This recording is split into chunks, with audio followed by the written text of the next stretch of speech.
So ఈ gastric trouble సమస్య తగ్గేందుకు మరి ఎలాంటి ఔషధాన్ని తయారు చేసుకుని వాడుకోవాలంటమ్మా? దీనికి కావాల్సినటువంటి పదార్థాలు మూడే మూడు, 3 వస్తువులే. కేవలం మూడేమ్మా. అది కూడా వంటింట్లో దొరికేవి. ఎగ్జాక్ట్లీ అమ్మా, మీరు చెప్తే చాలా ఆశ్చర్యపోతారమ్మా. మొట్టమొదటిది శొంఠి అమ్మా. సొంటే అన్ని ఇక్కడ ఉన్నాయో చూపిస్తాను. ఉన్నాయి సార్, ఇది సొంటే. శొంఠి, శోధించే శొంఠి అని చెప్పేసి చెప్తుంటారమ్మా. ఓకే.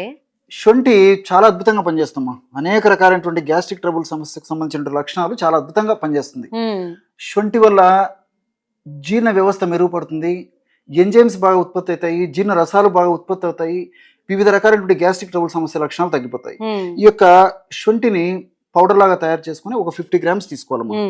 లేదంటే మనకి ఆయుర్వేద ఔషధ విక్రయశాలలో, అదేవిధంగా డిపార్ట్మెంటల్ స్టోర్స్ లో కూడా శొంఠి పొడి కూడా దొరుకుతుందమ్మా.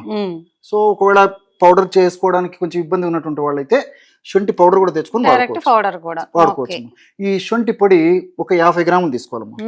రెండవ పదార్థంగా వామమ్మా. వాము మనకి నిత్యం వంటగదిలో అందరికీ ఉంటూనే ఉంటుంది. Yes, exactly. సో వామునే ఓమము, అజవాయిన్ అనేటువంటి పేరుతో పిలుస్తుంటారమ్మా. ఇది కూడా సర్వసాధారణంగా ప్రతి ఇంట్లో ఉంటుంది, మార్కెట్లో కూడా చాలా చౌక ధరకు దొరుకుతుందమ్మా. వామును కాస్త వేయించేసేసి చూర్ణంలాగా తయారు చేసుకుని ఆ యొక్క చూర్ణాన్ని కూడా ఒక 50 గ్రాములు తీసుకోవాలి. ఈ వాము గురించి చెప్పుకుంటే నాకు కొన్ని విషయాలు గుర్తొస్తున్నాయమ్మా. చెప్పండి. ప్రధానంగా ఏంటంటే దీన్ని సంస్కృతంలో యవాని అనేటువంటి పేరుతో పిలుస్తారు. యవాని, ఏక యవాని శతమన్న పాచనం అంటుంది ఆయుర్వేద వైద్య విధానం. అంటే ఒక్క వాము గింజ 100 అన్నం మెతుకులను జీర్ణం చేస్తుంది. అంత అద్భుతమైనటువంటి శక్తి ప్రకృతి మాత ఇందులో నిక్షిప్తీకరించి మానవాళి ఆరోగ్య పరిరక్షణ కోసం మనకు ప్రసాదించడం జరిగింది. ఈ యొక్క వాము చూర్ణాన్ని ఒక 50 గ్రాములు తీసుకోవాలి. వాములో ఉన్నటువంటి వివిధ రకాలైన రసాయన పదార్థాలు కూడా గ్యాస్ట్రిక్ ట్రబుల్ సమస్య తగ్గేందుకు చాలా అద్భుతంగా పనిచేస్తాయి. మూడవ పదార్థంగా బెల్లం అమ్మా. బెల్లం పొడి ఇది. అవునమ్మా, బెల్లం పొడి అమ్మా. సో బెల్లం పొడి కూడా మనకు మార్కెట్ లో దొరుకుతుంది కాబట్టి ఈజీగా మనం బెల్లం పొడి తెచ్చుకొని వాడుకున్నా సరిపోతుంది. అంటే తురుముకోవడానికి టైం లేని వాళ్ళకి ఇప్పుడు బెల్లం పొడి కూడా వచ్చేసింది. Exactly, correct చెప్పారమ్మా.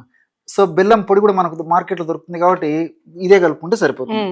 సో ఈ బెల్లం పొడి కూడా మనకు పాత బెల్లం పొడి దొరికితే మరి మంచిది, లేని పక్షంలో మామూలుగా ఏది దొరికినా అది వాడుకోవచ్చు. సో ఇలాంటి బెల్లం పొడి అయితే ఇంకా బాగుంటుంది, లేకపోతే మామూలుదైనా వాడుకోవచ్చు. బెల్లం పొడి కూడా ఒక 50 గ్రాములు అందులో కలిపేసేయాలి.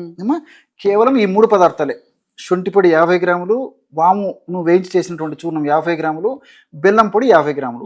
ఈ 3 పదార్థాలు కలపడం వల్ల 150 గ్రాముల ఔషధం రెడీ అయిపోతుంది.